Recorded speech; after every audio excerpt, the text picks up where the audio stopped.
Hello दोस्तों, स्वागत करता हूँ आपका मेरी क्लासेस में। और आज हमारी फर्स्ट क्लास है जिसमें मैं इंट्रोडक्शन देने वाला हूँ एस्ट्रोलॉजी के बारे में कि एस्ट्रोलॉजी जिसे आती ही नहीं हो, ज़ीरो से आप स्टार्ट कर सकते हैं एस्ट्रोलॉजी और इतने सक्षम बन सकते हैं कि खुद से आप प्रेडिक्शन करें और खुद से आप रेमेडीज़ फॉलो अप करें। ठीक है। एस्ट्रोलॉजी के नाम से कई बार लोग सोचते हैं कि एक वर्ड क्लिक होता है जिसे हम कहते हैं फ्यूचर प्रेडिक्शन।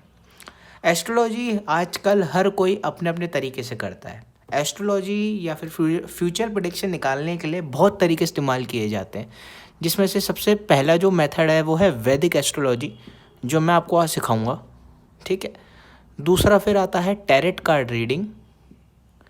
तीसरा जो आजकल बहुत फेमस हो रहा है वो हो रहा है लोशू ग्रिड, जो चाइना में और जापान में बहुत फॉलोअप किया जाता है। चौथा आता है पामिस्ट्री, जिसे आपके हाथ की रेखाओं के ऊपर या हस्त रेखाओं पे प्रेडिक्शन दी जाती है।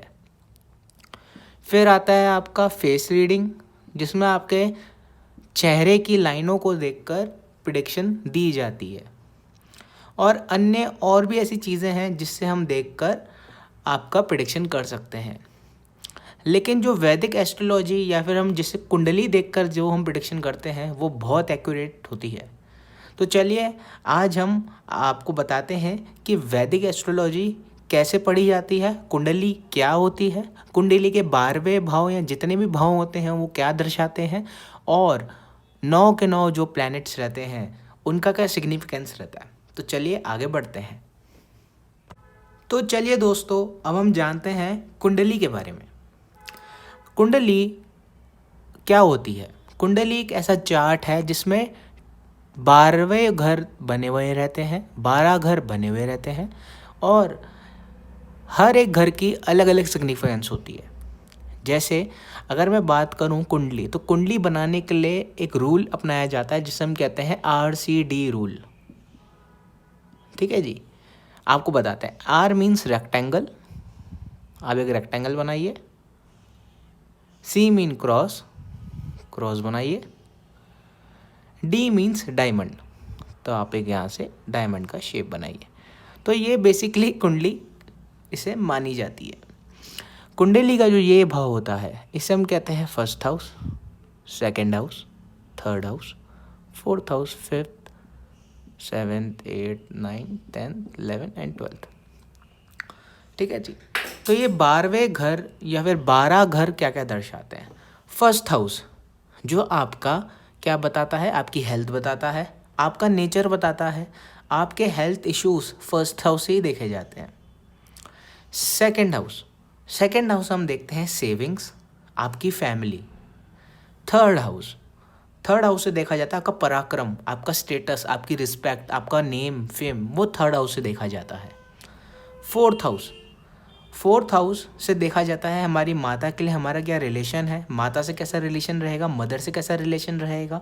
फोर्थ हाउस से हमारी लग्जरीज देखी जाती हैं, गाड़ी, वाहन, भूमि सब देखा जाता है, यानी लग्जरियस चीज़ें, कंफर्टेबल चीज़ें हम सारी फोर्थ हाउस से देखते हैं। फिफ्थ हाउस से देखा जाता है हमारी स्टडीज़, हमारे बच्चों के साथ हमारे कैसे रिलेशन रहेंगे और हमारे मित्र कैसे रहेंगे, सपोर्टिव रहेंगे नहीं रहेंगे, फिफ्थ हाउस से देखा जाता है। सिक्स्थ हाउस की अगर मैं बात करूँ तो सिक्स्थ हाउस जो होता है वो आपको ये बताता है कि आपके दुश्मन कितने हैं, शत्रु पीड़ा कितनी है, कर्ज, लोन, या फिर हम ये भी कहें कि इस घर से हम आपके शत्रु भी देखते हैं और नौकरी भाव भी इसे ही कहा जाता है।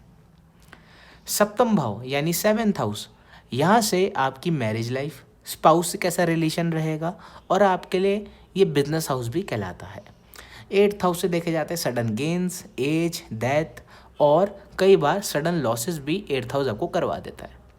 नाइन्थ हाउस, नाइन्थ हाउस हम देखते हैं स्पिरिचुअलिटी, लक और धर्म का स्थान है ये, जो कि बहुत ही आपकी चार्ट में एक न्यूट्रल घर की तरह एक्ट करता है, इतना इसका सिग्निफिकेंस नहीं रहता है।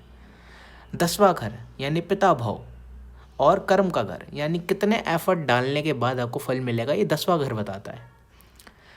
11वां भाव, 11वां भाव से हम देखते हैं इनकम, साइड इनकम, और एक चीज़ इससे और देखी जाती है कि आपका जो व्यवहार है अपने बड़े भाइयों और बड़ी बहनों से वो कैसा रहता है।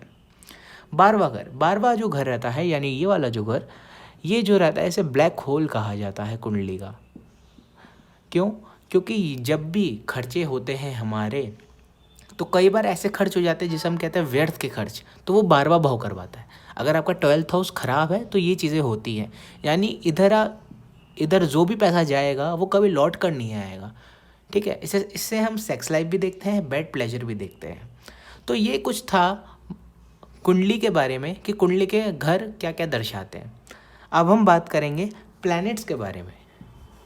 ठीक है जी, ये तो कुंडली हो गई, ठीक है, जो कि एक बेसिक पॉइंट था। अब हम बात करेंगे प्लैनेट्स के बारे में कि जितने भी प्लैनेट्स रहते हैं, ठीक है, जैसे मैं यहाँ लिख देता हूँ, जैसे सन, मून, मरकरी, वीनस, और आपका इसमें आ गया जुपिटर, राहु, केतु, सैटर्न। ठीक है जी, ये जितने भी जो घर रहते हैं, और अगर हम एक ग्रह की और बात करें तो इसमें मार्स भी आ गए। ठीक है जी, तो ये जितने भी 9 के 9 प्लैनेट्स हैं, ठीक है, इनका अलग अलग सिग्निफिकेंस रहता है। सन जो कि सारे ग्रहों के पिता कहलाते हैं। मून जो कि एक ठंडे ग्रह हैं और शांतिपूर्वक ग्रह हैं, जिसे हम पीस कहते हैं, ये शांति प्रदान करते हैं। और इनका जो कैरेक्टरिस्टिक्स है वो है वाटर, इनका जो एलिमेंट है वो वाटर है। मरकरी यानी बुध, ये बोली के कारक हैं। खासकर जो लोग मार्केटिंग में हो, सेल्स डिपार्टमेंट में हो, बैंकिंग में हो, उनका मरकरी बहुत मजबूत होता है। वीनस यानी शुक्र, जिसे हम हिंदी में कहते हैं। और जो वीनस रहते हैं, ये जितने भी लग्जरीज होती हैं, लाइफस्टाइल होता है, मॉडर्न लाइफस्टाइल और एक अच्छी कंफर्टेबल लाइफ, ये वीनस प्रदान करते हैं। जुपिटर जो रहते हैं, जुपिटर की अगर हम बात करें तो जुपिटर को हम कहते हैं गुरु। ठीक है जी, जिसका जुपिटर अच्छा होता है वो टीचर बनता है, यानी वो मार्गदर्शन कराता है, डायरेक्शन दिखाता है। ठीक है, दूसरी बात करें राहु, केतु और सैटर्न की, तो ये तीनों पापी ग्रह हैं। ठीक है जी, जिसके राहु केतु सैटर्न होगा वो साइंटिस्ट होता है, अच्छा व्यापारी होता है। ठीक है, और हम आखिर में बात करें मंगल, तो मंगल थोड़ा गुस्से वाले स्वभाव के रहते हैं। मंगल मीन्स वो भी हॉट एलिमेंट है और बहुत ही एग्रेसिव इन नेचर ये मार्स रहते हैं। खासकर अगर मैं बात करूँ ये और ये जो 4 प्लैनेट्स हैं, ये बहुत ही ईवल इन नेचर हैं। ये इसे हम कहते हैं कि बुरी प्रगति के ये ग्रह हैं, क्योंकि इनका जो एलिमेंट है, समझ रहे हैं, वो बहुत ही बुरी तत्व का है, इसलिए ये चारों ग्रह दुष्ट प्रभाव के ग्रह माने जाते हैं। लेकिन अगर ये किसी के फेवर में आ जाए तो उसे पॉलिटिशियन बना देते हैं। जैसे कि आपने देखा होगा बहुत पॉलिटिशियंस के राहु केतु शनि या मार्स बहुत स्ट्रांग रहता है। तो ये थी आज की क्लास। आज मैंने आपको बेसिक्स बताया कि प्लैनेट्स क्या होते हैं। प्लैनेट्स 9 तरह के होते हैं, मैंने जैसे आपको बताया, इनके कैरेक्टरिस्टिक्स क्या हैं, और ये भी बताया कि कुंडली क्या होती है, कुंडली के 12वें भाव क्या बताते हैं। आज ये बेसिक्स था तो मैंने वीडियो छोटी रखी है। अब सेकंड क्लास में हम बात करेंगे कि शनि, सूर्य, मंगल, जितने भी बुरे ग्रह हैं, इनके क्षेत्र क्या क्या होते हैं, इनके फलदायक क्या होते हैं, इनकी दृष्टियाँ क्या होती है, वो सेकंड क्लास में पढ़ेंगे। लेकिन आज के लिए इतना ही। तो अभी आप बेसिक्स मैंने आपको बताया है, आप इस तरह से कोप अप करिए। आपको PDF भी मिल जाएगा ग्रुप पे। तो होप आपको अच्छी लगी हो क्लास 1, और कोई भी आपको डाउट हो तो आप बिल्कुल व्हाट्सअप कर सकते हैं मुझे अपने पर्सनल नंबर से, कोई दिक्कत वाली बात नहीं है। तब तक के लिए बाय बाय।